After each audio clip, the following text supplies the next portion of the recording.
Comment créer une dynamique de groupe? Lorsqu'on est amené à animer un atelier pour la première fois ou bien occasionnellement, il n'est pas toujours évident de se rappeler des règles simples pour réussir un bon démarrage d'un groupe, quelle que soit la dynamique de départ. Il est donc utile de vous proposer quelques astuces très simples et très pratiques pour réussir un bon démarrage de votre atelier.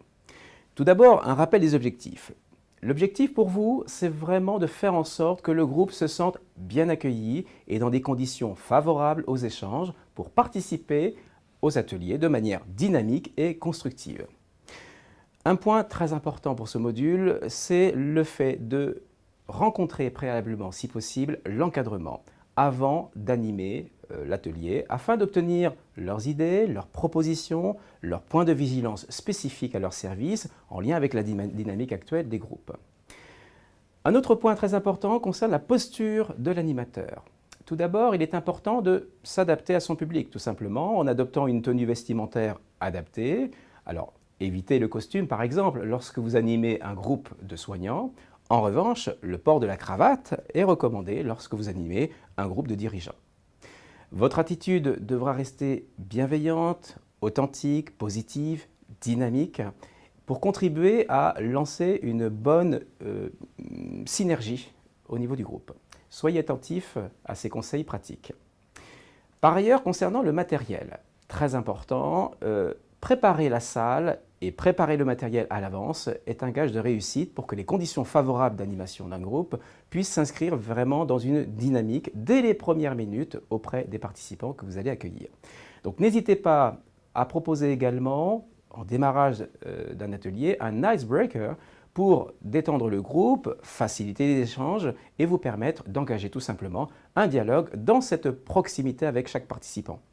Alors bien sûr, quelques exercices comme le bâton d'hélium, le classement des monuments historiques, nous le verrons, différents outils pratiques peuvent permettre de pouvoir lancer une dynamique dès les premières minutes.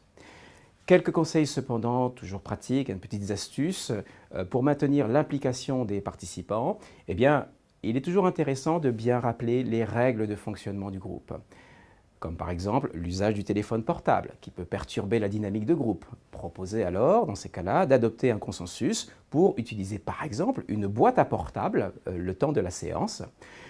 Rappelez également d'autres principes concernant les valeurs du groupe, le principe de confidentialité, le respect de chacun, très important.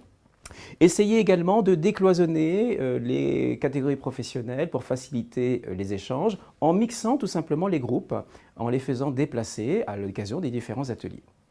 Proposez également aux participants de se présenter les uns et les autres de manière ludique, en utilisant par exemple une balle en mousse que vous distribuez auprès des différents participants ou que les participants distribuent les uns par rapport aux autres, ce qui donne une certaine aisance dans la prise de parole en public.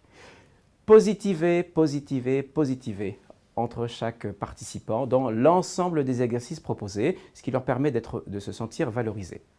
Essayez de repérer rapidement également, c'est un aspect important, les participants pas faciles qui peuvent perturber l'organisation et la dynamique du groupe. Il existe pour cela des stratégies pour préserver la dynamique du groupe. On le verra à l'occasion d'une prochaine capsule. En conclusion, qu'est-ce qu'on pourrait retenir? C'est qu'il est important de faciliter la bonne dynamique de groupe en prenant quelques précautions simples comme préparer son matériel, arriver avant les participants, bien connaître son programme, suivre le guide du module proposé, rester positif et valoriser les professionnels. Avec l'ensemble de ces conseils, vous avez toutes les chances de lancer une bonne dynamique de groupe dès les premières minutes.